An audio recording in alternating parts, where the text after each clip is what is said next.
विदर्भ देश के राजा सत्यरथ थे।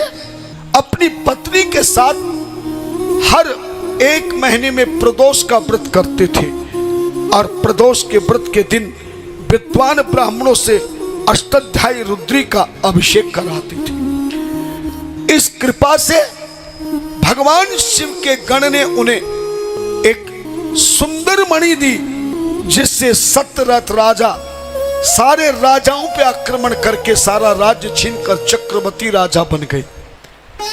तब सारे राजा उनके शत्रु बन गए। एक दिन सारे राजाओं ने इकट्ठा होकर, जब राजा सत्यरथ प्रदोष पूजन कर रहे थे, लेकिन उनकी पत्नी गर्भवती थी। कभी भी किसी भी गर्भवती नारी को शिवजी के मंदिर में भूल कर नहीं जाना चाहिए। गर्भवती नारी को अपने पूजा घर में शिवलिंग की पूजा गर्भवती नारी को नहीं करनी चाहिए। जब तक बच्चे को जन्म ना दे तब तक शिव की पूजा ना करे, शिवलिंग के दर्शन ना करे, शिवलिंग को हाथ न लगाए। केवल गर्भवती नारी के लिए कह रहा, जो मां बनने वाली हो, गर्भवती नारी को कभी भी भोलेनाथ की पूजा ना करे, भगवान कृष्ण की पूजा करे, राम की पूजा करे। और क्योंकि गर्भ में 9 महीने के में जैसे ही 4 महीने बीते तो नारी को खूब आराम करना चाहिए, कोई काम नहीं करना चाहिए, गर्भ की रक्षा करनी चाहिए। लेकिन जैसे 5वां महीना लगे, 4 महीने तक जितना हो सके वजन ना उठावे, सीढ़ियां ज्यादा ना चढ़े, ज्यादा जल्दी चले नहीं, बस ये 3-4 काम को छोड़कर खूब काम करना चाहिए। अगर आपने खूब काम किया, और घी कभी नहीं खाना चाहिए गर्भवती को, बच्चे को जन्म देने के बाद घी का प्रयोग करना चाहिए। जो नारियां गर्भवती होकर के घी का प्रयोग करती हैं, उनको ऑपरेशन के नौबत आती है। लेकिन जो बच्चे को गर्भ में आते ही जब तक बच्चे को जन्म ना दे, बिल्कुल घी का प्रयोग ना करें, मीठे का प्रयोग ना करें। अगर प्रयोग करें तो दूध का प्रयोग करें, जूस का प्रयोग करें, फलों का प्रयोग करें। और पूजा करें तो प्रतिदिन भगवान कृष्ण की, श्री राम की रामचरितमानस का पाठ करें।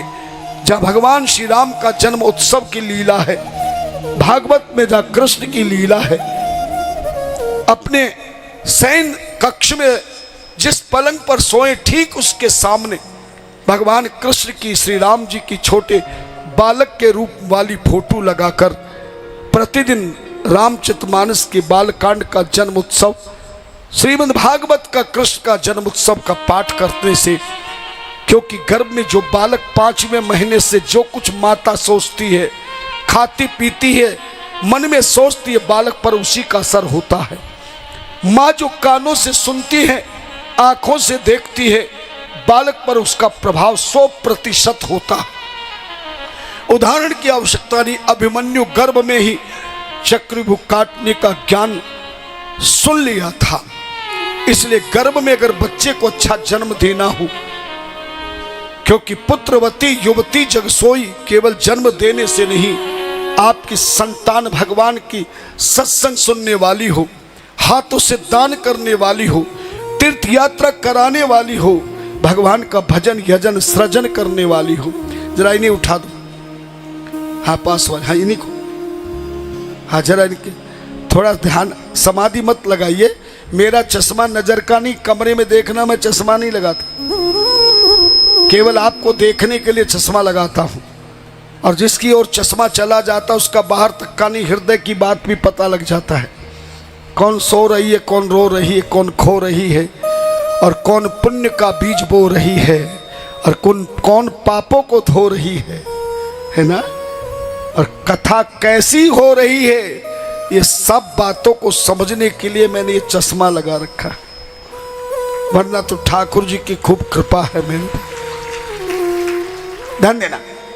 सोजी महाराज कहते हैं, इस तरह से सारे राजाओं ने विदर्भ देश के राजा का, विदर्भ देश के राजा सत्य पे आक्रमण किया, राजा को मार दिया। रानी गर्भवती थी, बच्चे को जन्म दिया, पर प्यास लगी तो तालाब में पानी पीने गई। तभी मगरमच्छ ने रानी को पकड़ लिया और तालाब में डुबो दिया। बालक अनाथ हो गया। रोने लगा। तब एक ब्राह्मण की पत्नी छोटे से बालक को गोदी में लेकर घर जा रही थी। बच्चे को रोता देखकर खड़ी हो गई, मन में सोचने लगी किसका बालक है। तब भोलेनाथ भिखारी का रूप बनाकर उस ब्राह्मण की पत्नी विधवा को बताया, ये सत्यरथ का राजकुमार है। पिता को दुश्मनों ने मार दिया, मां मगरमच्छ ने पकड़ लिया। तू ले जा, इस बालक का पालन कर, तेरा कल्याण होगा। तब मां उस बालक को ले गई, पालन पोषण किया। अंतिम में वो राजा बना, वापस राज्य मिला, नागों की कन्याओं से विवाह हुआ और ब्राह्मण की पत्नी के बेटे को महामंत्री बनाया और विधवा ब्राह्मणी राजमाता बनकर आज भी उसकी कथा सुनी जाती है। इस तरह से भिखारी रूप में भगवान का 8वां अवतार हुआ और 9वां अवतार भगवान का सुरेश्वर अवतार। सुरेश्वर कहते राजा इंद्र को, इंद्र का रूप बनाया भगवान भोलेनाथ ने, है। उपमन्यु का नाम सुना होगा। पिता ने बचपन में ही माता और बेटे को छोड़ दिया था। माँ अपने भाई भाभी के पास रहती थी। भाई का भी एक बेटा था, भाई बहुत बढ़िया था, परंतु भाभी बड़ी खराब थी। गऊ पाल रखी थी, अपने बेटे को दूध पिलाती, उपमन्यु को दूध, ननद के बेटे को दूध नहीं देती थी। एक दिन मामा के बेटे से दूध पी लिया उपमन्यु ने, तो जिद करने लगा मुझे यही दूध चाहिए। माँ ने बहुत समझाया, नहीं माना। आधी रात को बेटे को जंगल में छोड़ के आई, बोले मेरे से क्या दूध मांगता, जिसने तुझे पैदा किया उस पिता से जाकर दूध मांग। ध्यान देना, उपमन्यु जंगल में हरिओम हरिओम करके बोलता है। तभी नारद जी प्रकट हो जाते हैं। नारद जी ने शिवलिंग की पूजा बताई। उपमन्यु नारद के दिए ज्ञान ध्यान के द्वारा शिव की पूजा करता है। भगवान शिव परीक्षा के लिए इंद्र का रूप बनाकर उपमन्यु की परीक्षा लेते हैं। उपमन्यु हारता नहीं है। तब शिव प्रकट होकर वरदान देते हैं कि कलयुग में हमेशा दूध गरीब की झोपड़ियों में होगा। किसी धनवान के बंगले में दूध नहीं होगा। दूध उसी के घर होगा जहाँ गौ माता को पालने का घर में स्थान रखेगा, और जहाँ गौ माता होगी वहाँ 33 कोटि देवता निवास करेंगे। इस तरह से भगवान का ये इंद्र रूप में 9वां अवतार और 10वां अवतार भगवान का किरात अवतार।